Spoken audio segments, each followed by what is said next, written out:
तो फ्रेंड्स, पिछले वीडियो में हम लोगों ने जहाँ से स्टॉप किया था तो उसके आगे का हम लोग इस वीडियो में कंटिन्यू करेंगे।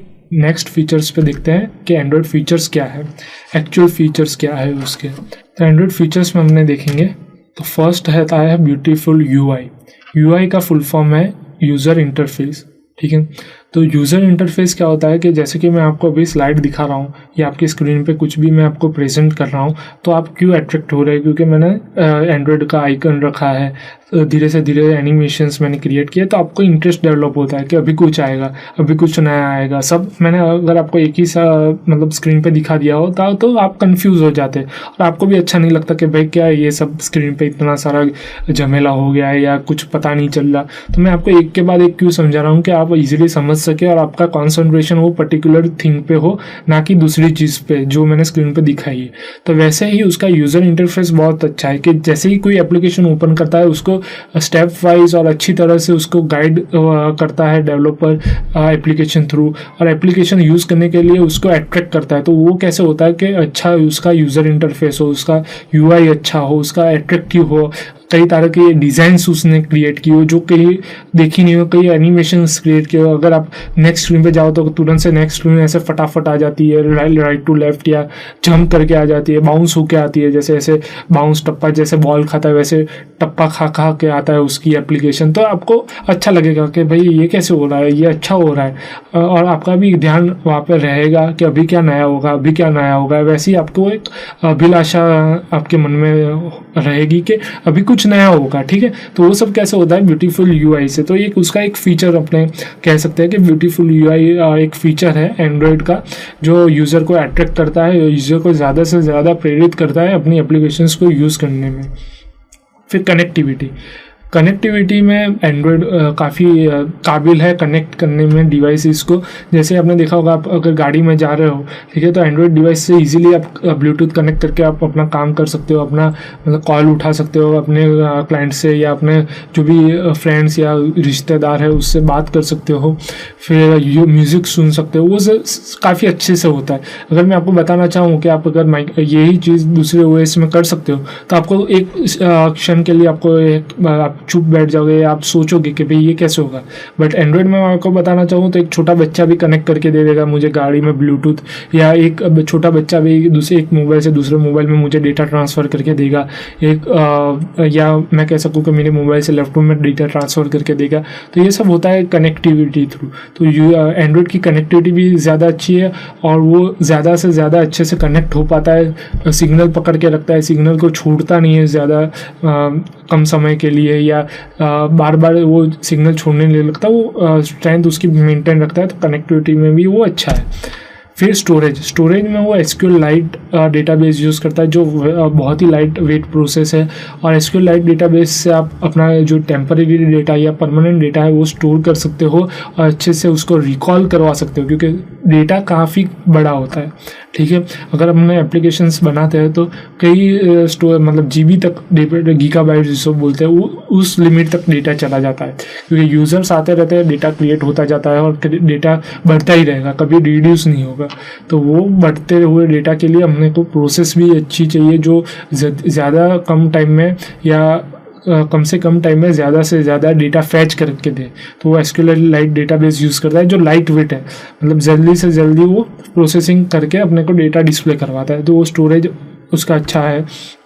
फिर मीडिया सपोर्ट में आपको मैं बताना चाहूँ, मीडिया वर्ड आता है तो आपके माइंड में क्या आना चाहिए, JPG, PNG, GIF, जो आप रेगुलर लाइफ में आप यूज़ करते हो ये वर्ड्स को और आपको पता है ये क्या है। JPG मतलब वो इमेज के लिए हुआ, MP4 मतलब वो वीडियो के लिए हुआ, MP3 मतलब म्यूज़िक ऑडियो के लिए हुआ, PNG अगेन जो मैंने कहा इमेजेस के लिए हुआ है, MPG4 मतलब कई तरह के मीडिया टूल्स है जो आप यूज़ करते हो, या मीडिया एक्सटेंशन मैं कह सकता हूँ। डेवलपिंग लैंग्वेज में या टेक्निकल लैंग्वेज में मीडिया एक्सटेंशन बोलते हैं। आपने अगर कोई भी इमेज सेव की है तो आपका नाम जो कस्टम होता है इमेज का उसके पीछे .jpg लगता है, .png लगता है, वैसे ही वो मीडिया एक्सटेंशन हुआ। तो बहुत ही वाइड रेंज की मीडिया सपोर्ट उसका अच्छा है, बहुत ही वाइड रेंज की मीडिया टाइप वो सपोर्ट करता है, और आपको इजीली वो एंड्रॉयड में आपकी जो एंड्रॉयड एप्लीकेशन है उसमें इंटीग्रेट करने को देता है, इजीली हो जाता है, उसमें कोई दिक्कत नहीं रहती। तो वो एक अच्छा सा फीचर है जो मैं मानता हूँ, क्योंकि मीडिया अगर रहेगा तो यूज़र ज़्यादा से ज़्यादा अट्रैक्ट रहेंगे। आपको अगर कुछ भी डिस्प्ले करवाना वीडियो थ्रू, अगर इमेज थ्रू, तो आप इजीली आप करवा सकते हो, ठीक है। तो एक ये मीडिया सपोर्ट भी मैं बहुत ही अहम फीचर मानता हूँ एंड्रॉयड का। फिर मैसेजिंग, अगर आप देखना चाहो तो मैसेजिंग करता है एंड्रॉयड। आप अगर अपनी एप्लीकेशंस थ्रू, अगर आप अभी ज़्यादा से ज़्यादा एप्लीकेशन यूज़ कर रहे हो, तो कोई भी जो फूड डिलीवरी या फूड ऑर्डर के लिए जो एप्लीकेशंस होती है उसका कस्टमर होता है हेल्प सपोर्ट, उसमें आपको दिखेगा, तो आप इजीली मैसेज कर सकते हो उनके कस्टमर केयर में, और आपको तुरंत से तुरंत उसका रिप्लाई मिलता है, जल्द से जल्द उसका रिप्लाई मिलता है। तो वो मैसेजिंग थ्रू होता है, जो भी एक मैं मानता हूँ कि अहम फीचर है। वैसे तो सारे के सारे बहुत ही इंपॉर्टेंट फीचर है, अहम फीचर है एंड्रॉयड के, बट कुछ जो है उसके बिना अपनी एप्लीकेशन अधूरी रहती है। तो उसमें से ये मीडिया सपोर्ट और मैसेजिंग जो है वो मैं अहम मानता हूँ, क्योंकि उसके बिना आप यूज़र को ज़्यादा से ज़्यादा कनेक्ट नहीं कर पाओगे। तो वो मैसेजिंग है जो उसकी अच्छी सी फीचर्स है, इजीली वो इंटीग्रेट भी हो जाती है, और यूज़र्स अच्छी तरह से और सिंप्लीफाई मतलब मैनर में वो उसको यूज़ कर सकते हैं मैसेजिंग फीचर को। फिर वेब ब्राउज़र, ठीक है। तो वेब ब्राउज़र में भी आप अगर देखने जाओगे उसके अच्छे अच्छे ब्राउज़र से उसकी एक एप्लीकेशंस भी होती है क्रिएटेड, तो वो आप इंटरलिंक कर सकते हो। वो अपने वेब .xml जो अपने बोलते हैं वेब व्यू, तो अगर आपकी एप्लीकेशन में वो पूरा का पूरा वेबसाइट आपको डिस्प्ले करवाना है, आपको अगर उसका इंटीग्रेशन करवाना, तो वो बहुत ही अच्छी तरह से होता है। तो ये वेब ब्राउज़र उसका एक दूसरा फीचर है। फिर आता है मल्टी टच, ठीक है। मल्टी टच में ऐसा है कि यूज़र्स कभी भी रिसाइज कर सकते हैं, कहीं पे भी क्लिक कर सकते हैं, और उसका मल्टी टचिंग जो फीचर है एंड्रॉयड का एप्लीकेशंस का, उससे वो व्यू बढ़ा कम ऐसे कर सकते हैं यूज़र्स की रिक्वायरमेंट पे। तो मल्टी टचिंग एक फीचर हुआ, ठीक है। फिर मल्टी टास्किंग, एक ही साथ मैंने जैसे आपको प्रीवियसली कहा कि एक ही साथ आप 2-3 एप्लीकेशंस यूज़ कर सकते हैं, इंटरलिंक कर सकते हैं 2 एप्लीकेशंस को। एक एप्लीकेशन चालू है तो वो बैकग्राउंड में मतलब बीच का जो बटन होता है होम का एंड्रॉयड डिवाइसेस में, तो वो आप वो जो होम बटन होता है उसको क्लिक करके आप वो जो करंट एप्लीकेशन यूज़ कर रहे हो उसको बैकग्राउंड में डाल के दूसरी एप्लीकेशंस यूज़ कर सकते हो, और वो काफ़ी अच्छे से मैनर से वो ऑपरेट भी होता है, और कोई भी स्टिक वगैरह नहीं होता, जैसे कि कोई स्क्रीन फ्रीज हो गई या कोई स्क्रीन एक ही जगह पे रुक जाती है, कुछ आगे बढ़ने नहीं देती, वैसा कोई भी इश्यू इसमें नहीं होता। और अच्छी तरह से आप मल्टीटास्किंग जो फीचर कहते हैं वो यूज़ कर सकते हो, एक ही साथ 2-3 एप्लीकेशंस आप यूज़ कर सकते हो। अगर आपने देखा होगा कुछ म्यूज़िक एप्लीकेशन बैकग्राउंड में चालू रहती है और आप उसके साथ अपना काम भी कर सकते हो, ईमेल कर सकते हो, व्हाट्सएप चेक कर सकते हो, कुछ भी कर सकते हो, XYZ आपको जो भी टास्क आपको परफॉर्म करना है वो कर सकते हो एक ही साथ। तो वो मल्टीटास्किंग फीचर है। फिर उसका रिसाइजेबल विजेट्स होता है, जो भी मैंने मल्टीटास्किंग में आपको समझाया, मल्टी टच में समझाया कि आप जो भी विजेट्स है उसको रिसाइज कर सकते हो अपनी रिक्वायरमेंट पे, एनलार्ज भी कर सकते हो, फिर कम भी कर सकते हो, ठीक है, मिनिमाइज भी, जूम आउट जूम इन जैसे बोलते हैं वैसे कर सकते हो। तो वो रिसाइजेबल विजेट्स हो गया। फिर मल्टी लैंग्वेज, अगर आपने देखा होगा कि कई एप्लीकेशन आपको चूज़ करने का ऑप्शन देती है कि आपकी जो भी बाईलिंगुअल जो भी लैंग्वेज है, कि आपकी जो भी मदर टंग है उसमें आप एप्लीकेशन का जो भी कंटेंट है उसको ट्रांसलेट करके देख सकते हो, कि ताकि आपको ज़्यादा से ज़्यादा जानकारी मिले और आप ज़्यादा से ज़्यादा जानकारी वो एप्लीकेशन थ्रू समझ सको।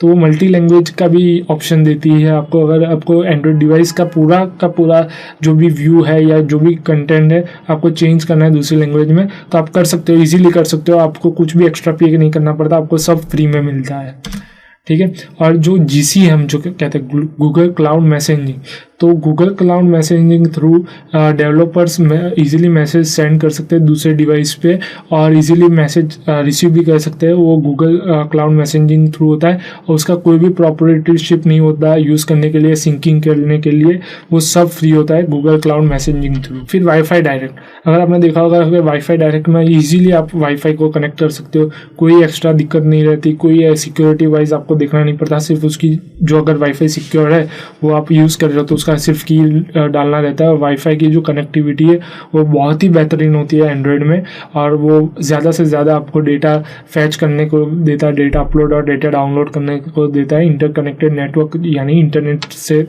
आपको यूज़ करने को देता है, और उसका जो भी स्ट्रेंथ है वो बहुत ही अच्छा होता है वाईफाई डायरेक्ट का। फिर आता है एंड्रॉयड बीम, ये अपना लास्ट फीचर है। और ये एंड्रॉयड बीम क्या होता है मैं आपको समझा देता हूँ। एक NFC होता है, ठीक है। NFC का मतलब होता है नियर फील्ड कम्युनिकेशन, ठीक है। तो क्या होता है कि अगर आपका एक एंड्रॉयड डिवाइस है, दूसरा एंड्रॉयड डिवाइस आपके पास है, जैसे कि टैबलेट है आपके पास, अभी स्मार्ट वॉच आ गई है अपने हाथ में जो पहनते हो, स्मार्ट बैंड भी बोलते हैं कई लोग, फिर स्मार्ट टीवीज भी होता है, ठीक है। तो अलग अलग तरह के अप्लायंसेस होता है जो एंड्रॉयड यूज़ करते हैं, एंड्रॉयड टेक्नोलॉजी यूज़ करते हैं, ठीक है। और उसको हम लोग, जो भी एंड्रॉयड करता है उसको हम लोग सिंप्लीफाइड लैंग्वेज में बोलते हैं स्मार्ट, ठीक है। स्मार्टफोन, स्मार्ट विजेट, स्मार्ट टीवी, वैसे हम लोग बोलते हैं। एक सिमिलर टाइप के जो भी एंड्रॉयड डिवाइस है तो आप इंटरलिंक कर सकते हो एक मतलब डिवाइस से दूसरे डिवाइस में, आप अगर इजीली आप इंफॉर्मेशन भेज सकते हो। बट रिक्वायरमेंट क्या होती है कि वो मतलब नियर में होना चाहिए, आपके एरिया के नियर में होना चाहिए, जहाँ पे आप बैठे हो उसके नज़दीक होना चाहिए। जैसे ही आपने देखा होगा कि आप अपने स्क्रीन मिररिंग से अपने मोबाइल का जो भी कंटेंट है वो आप अपने स्मार्ट टीवी में देख सकते हो। स्क्रीन मिररिंग भी एप्लीकेशंस आती है, कई तरह की अलग अलग आती है, कई डिफ़ॉल्ट एप्लीकेशंस होती है। स्क्रीन मिररिंग एक ऐसा है फीचर जो एंड्रॉयड के डिवाइसेस को इंटरलिंक करता है, उसको हम लोग NFC बोलते हैं। कि एक ही डिवाइस से दूसरे डिवाइस में आपको अगर डेटा ट्रांसफ़र करना हो या देखना हो या डिस्प्ले करवाना हो तो आप करवा सकते हो इजीली NFC के थ्रू। NFC बेस्ड जो भी टूल्स होते हैं या जो भी मशीन्स होते हैं उसके थ्रू आप डेटा डिस्प्ले करवा सकते हो, डेटा ट्रांसफ़र कर सकते हो। तो फिर से एक बार समझा देता हूँ। एक आपके पास एंड्रॉयड विजेट है कोई भी, और दूसरा एंड्रॉयड विजेट है, दोनों नज़दीक है तो उसमें इजीली आप डेटा ट्रांसफ़र कर सकते हो। तो ये हो गया एंड्रॉयड बीम टूल। अभी देखते हैं हम लोग एंड्रॉयड एप्लीकेशंस, ठीक है। एंड्रॉयड एप्लीकेशंस आपको कहाँ से मिलेगी, आप कहाँ से अवेलेबल अपनी जो आपने एप्लीकेशन बनाई हो यूज़र्स को कहाँ पे आप अवेलेबिलिटी करवा सकते हो उसकी, या आप कहाँ पे अपनी एप्लीकेशंस अपलोड कर सकते हो और डाउनलोड कर सकते हो। मतलब जैसे कि मैंने एक एप्लीकेशंस बना दी है, ठीक है, आपकी 2-3 एप्लीकेशंस बना दी है एंड्रॉयड की, और फिर मुझे यूज़र को तो पहुँचानी पड़ेगी, यूज़र्स को पता लगवाना पड़ेगा कि ये एप्लीकेशन है मार्केट में और आप इधर से डाउनलोड कर सकते हो। जैसे ही मैं आपको लाइव एग्जांपल समझाऊं या एक एग्जांपल लेके समझाऊं कि अभी मैंने एक जो भी है शर्ट्स का, एक 100 शर्ट्स का मैंने एक रॉ मतलब इंडस्ट्री में एक 100 शर्ट्स का ऑर्डर दिया, तो 100 जो भी है 100 शर्ट्स वो बनाएगा, ठीक है। तो उसमें से अभी मैंने 100 शर्ट्स बना लिए, तो उसको लोगों को पता कैसे चलेगा कि ये 100 शर्ट बने हुए अलग फैशन के हैं, अलग डिज़ाइन के और नए हैं मार्केट में। तो मैं उसको एडवर्टाइज़ करवाऊँगा, कुछ रिटेल शॉप पे उसके सैंपल्स दूंगा या थोड़े स्टॉक्स दे दूंगा, जैसे कि 10 दुकान में 10-10 शर्ट दूंगा या 10 दुकान में 5-5 शर्ट दूंगा और दूसरे होलसेलर के को दूंगा। तो वैसे ही मैं अवेलेबल करवाऊँगा यूज़र्स को अपने शर्ट्स, सो वो जाके देख सके, डेमो ले सके। तो वैसे ही अवेलेबिलिटी कैसे होगी आपकी एप्लीकेशंस की। तो वैसे ही अलग अलग मार्केट में ऐप स्टोर्स होते हैं जहाँ से आपकी एप्लीकेशंस डाउनलोड होती है, और वो पर्टिकुलर ऐप स्टोर में आपको अपनी एप्लीकेशंस अपलोड करनी पड़ती है। जो भी आपका पैकेज क्रिएट होता है, पैकेज वो होता है कि जैसे कि आपकी पूरी की पूरी एप्लीकेशंस बन गई है, ठीक है, तो वो एप्लीकेशन को आप वो उसका पैकेज जो होता है उसको आप अपलोड करते हो मार्केट में, जो भी उसका ऐप स्टोर होता है उसके ऐप स्टोर में आप अपलोड करते हो, और वहाँ से वो अप्रूव करके वो अपने ऐप स्टोर में वो आपका जो भी एप्लीकेशन है वो आपको डिस्प्ले करवाती है वो app store, particular app store. तो मार्केट में कई तरह के ऐप स्टोर होता है, बट जो एंड्रॉयड एप्लीकेशंस को सपोर्ट करता है वो है एक तो पहला प्ले स्टोर, जो काफ़ी तरह लोग उससे अवेयर होंगे, वो उसको पहचानते होंगे कि ये प्ले स्टोर एप्लीकेशन क्या है, ठीक है। तो कई इसका ये आइकन होता है, और बहुत सारे यूज़र्स ये प्ले स्टोर यूज़ करते हैं क्योंकि वो फेमस है, गूगल डेवलप्ड है और गूगल ने ही डेवलप और मेंटेन किया है। तो काफ़ी तरह के लोग उस पर ट्रस्ट करते हैं, वो यूज़ करते हैं। दूसरा आता है शेयर्ड मी, ठीक है। तो ये भी बहुत कम लोगों ने सुना होगा, या उसका ये आइकन होता है, इसे कई लोग स्लाइडेड मी भी बोलते हैं और स्लाइडेड मी जो भी मतलब आप बोलना चाहो, बट उसका सही नाम स्लाइडेड मी होता है। तो ये बहुत ही कम लोगों ने सुना होगा ये, बट अवेलेबल है, ठीक है, मार्केट में, जहाँ से आप लोग उसको यूज़ कर सकते हो स्लाइडेड मी थ्रू। फिर है ओपेरा। ओपेरा मोबाइल कई तरह के लोग अभी बीच में यूज़ कर रहे थे ओपेरा, उसका अभी पता नहीं काफ़ी लोग अभी भी यूज़ कर रहे हैं, बट ज़्यादा लोग प्ले स्टोर को प्रीफर करते हैं अगर मैं कहना चाहूँ। बट ये लोग भी काफ़ी लोग यूज़र्स ओपेरा से भी करते हैं डाउनलोड, ठीक है। ये आता है मोबेंगो, जो भी बहुत फेमस नहीं है इंडिया में, बट कई लोग डेवलपर्स लोग इसमें से भी यूज़ करते हैं एप्लीकेशंस, या कई लोग यूज़र्स पसंद करते हैं मोबेंगो से भी डाउनलोड करनी अपनी एप्लीकेशंस। फिर आता है एफ-ड्रॉइड का ये आइकन होता है, उससे एप्लीकेशंस डाउनलोड की जाती है, अपलोड की जाती है। और लास्ट में आता है अमेज़ॉन ऐप स्टोर, जो अभी दूसरा फेमस है प्ले स्टोर के बाद, जहाँ से लोग एप्लीकेशंस डाउनलोड कर रहे हैं। तो ये सारी जो अभी है वो ऐप स्टोर हम लोग बोलते हैं, जहाँ से एप्लीकेशन आप अपनी एप्लीकेशन अपलोड कर सकते हो और दूसरे यूज़र्स आपकी एप्लीकेशंस डाउनलोड कर सकते हैं। तो ये हो गया एक उसका एंड्रॉयड का एप्लीकेशन मार्केट, या आप कह सकते हो रिटेल शॉप्स, ठीक है। डेली टू डेली वर्ड में जो अपने समझाता हूँ मैं, तो वो यूज़ कर सकते हो, रिटेल शॉप्स कह सकते हो उसको। अभी आती है एंड्रॉयड ऐप कैटेगरीज। एंड्रॉयड कई तरह की बनती है, मतलब एंड्रॉयड एप्लीकेशंस कई तरह की बनती है, बट उसकी कुछ कैटेगरीज होती है, ठीक है। जैसे कि अपने क्या कहते हैं कि मार्केट में कई तरह की दुकान होती है, बट कुछ दुकानें किराना बेचती है, कुछ दुकान कॉस्मेटिक प्रोडक्ट्स बेचती है, कुछ दुकानें मेडिसिन बेचती है। तो वैसे अलग अलग कैटेगरीज होती है। वैसे ही एंड्रॉयड एप्लीकेशंस की भी कैटेगरीज होती है। तो फर्स्ट आती है music, news, multimedia, sports, lifestyle, food and drink, travel, weather, books, business, reference, navigation, social media, utilities and finance. ये मैंने जो भी आपको वर्ड्स बताए उससे आपको अंदाज़ा आ गया होगा कि कैसी कैसी एप्लीकेशंस बनती है। अगर कोई जिम के बारे में या कुछ स्क्वाट्स के बारे में एप्लीकेशंस आप बना रहे हो तो उसकी कैटेगरी जाएगी स्पोर्ट्स में या फिटनेस में जा सकती है, ठीक है। अगर आपने किसी वीडियो एडिटिंग टूल बनाया है अपनी एप्लीकेशन में या आप बनाना चाहते हो तो उसकी जाएगी मल्टीमीडिया में। अगर आप कोई म्यूज़िक की एप्लीकेशन बनाओ तो भी मल्टीमीडिया में जाएगी। कुछ कुकिंग की एप्लीकेशन बनाओ तो फूड एंड ड्रिंक में जाएगी, ठीक है। न्यूज़ के बारे में मतलब कुछ न्यूज़ बता रहे हो आप या न्यूज़ डिलीवर कर रहे हो डेली टू डेली बेसिस पे, तो न्यूज़ की कैटेगरी में जाएगी। यूटिलिटीज़ में आता है कोई आप हेल्प कर रहे हो, ठीक है, मैकेनिक वैसे जो भी मतलब कुछ होता है, मैकेनिकल टूल ऐप कर रहे हो या कुछ डिवाइस चेक करने की टूल बना रहे हो, या वो एप्लीकेशन थ्रू आप यूज़र्स को कुछ कनेक्ट करवा रहे हो, या कुछ भी डेली टू डेली लाइफ में जो भी मशीन्स है या टूल्स है उसकी यूटिलिटी चेक करवा रहे हो या यूज़फुल करवा रहे हो आप एप्लीकेशन थ्रू काम को एक नया मोड दे रहे हो, तो वो सब यूटिलिटीज़ में आएगी। वैसे ही अगर स्टॉक मार्केट्स की अपने एप्लीकेशन बना रहे हैं या कुछ भी बिजनेस कर रहे हैं अपने, तो वो फाइनेंस में जाएगा। तो वैसे ही अलग अलग एप्लीकेशंस की मेन कैटेगरी होती है और उसके अंदर सब कैटेगरीज में आप कोई भी अपनी एप्लीकेशन डाल सकते हो, बना के अपलोड कर सकते हो और यूज़र्स को अवेलेबल करवा सकते हो, ठीक है।